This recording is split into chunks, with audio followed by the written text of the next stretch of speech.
Good day. Today we are going to be looking at the problems of early childhood as we continue with our topic on parenting of children at the early childhood stage. We are going to be looking at the problems of early childhood, what a parent would ordinarily encounter while parenting a child in the early childhood stages.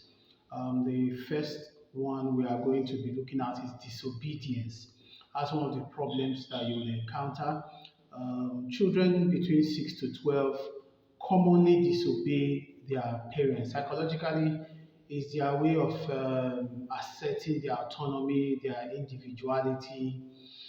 However, it is to be very, very much watched out for because disobedience makes parenting difficult and it also has the ability to truncate your plans for the children. But disobedience basically means the child wanting to do what they want to do, which is usually different from what you want them to do.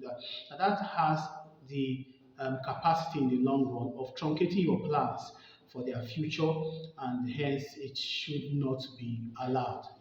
Some experts, foreign nations, will tell you to be flexible with disobedience and handling disobedience, to handle it patiently and quietly, to avoid killing or stifling the child's individuality or your child's assertiveness. I am not one of such experts. Disobedience is not something that should be allowed to fester. It must be dealt with decisively in children. I am very much in support of punishment. However, as a parent, before you tackle disobedience, you must understand what is causing it. When you ask a child to do something, you must ask yourself, what is the reason why they are disobeying? Because sometimes they have good reasons. That's why you must always ask questions before you punish a child. Ask questions, make sure you understand the reason for the disobedience before you start tackling it. But when you do and you decide that the reason is not a cogent one, it should be dealt with decisively. Give one or two warnings before you give punishment. Disobedience should not be allowed to fester. It also gives the children the idea that they can live without consequences. So when a child is disobedient, you find out what the reason is. And when the reason is not cogent, you make sure punishment follows immediately. On the other hand, you may also need to discuss with the child, explain to the child why they have to obey the instructions given so that they understand better. That's why you need to give a few warnings first. You don't start with punishment first. You give a few warnings first, and then when that fails, you give punishment. Um, it is not right. It is not going to be profitable to negotiate with disobedient children, to negotiate with them. It is not profitable to bribe disobedient children. The most active, the most um, rewarding motive, the way methods to use is punishment, especially for disobedience, especially for children in the early childhood stage. Disobedience must not be allowed to become a part of them. It's very, very important. We know that. Then a second problem for children in the early childhood stage is lying. Lying is something that they commonly do as they get more intelligent. They start um, cooking up ways to avoid punishment, cooking up ways to avoid their chores. And one of the fastest ways to do that is lying. First of all, you must determine that the reason they are lying is not because they are copying you, because children do that a lot, they copy parents.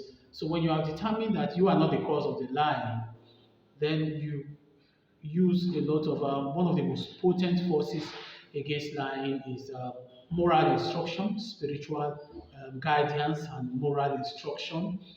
This is something that you should have started doing from the toddler stage anyway. Starting from the early childhood stage is a bit late. From the toddler stage, you should have been tackling lying, using moral instruction, using religious instruction to get them to understand, and also discussing with them, helping them to understand the consequences of lying, what it does to a person's reputation, and teaching them the honor in accepting punishment, even if the punishment comes as a result of avoiding lying. Teach them that it is honorable. If you do that properly, coupled with moral instruction, I'm sure you should get uh, good results. Thirdly, another problem of the early childhood stage is unwillingness to study. Children naturally, especially the early childhood stage, do not like studying. It's work. And so they don't like it. They prefer to play all day.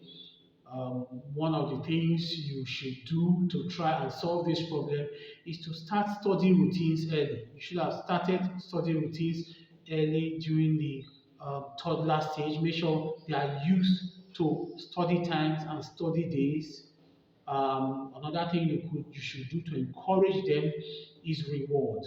When they do homework successfully, give them little rewards that will make them to, because children tend to um, connect certain things with other things psychologically. So when they are able to connect the study time with those rewards you are giving, it makes it pleasant and it makes them to look forward to it. Another thing you should also do is to make sure you make the study environment as pleasant as possible. If you can use phones or computers, they are very exciting and interesting to use during study times. It will help them to learn to love study times as well.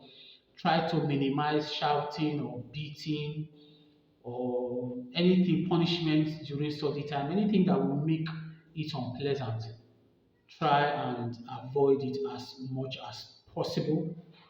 It will help them to associate study times with pleasantness, and that will make them to love it more. So, going forward, we should take note. This is the part one of the problems associated with early childhood. We treated lying, we've treated disobedience, and we have also treated unwillingness to study. In order not to make the videos too long, we are going to be ending this one here.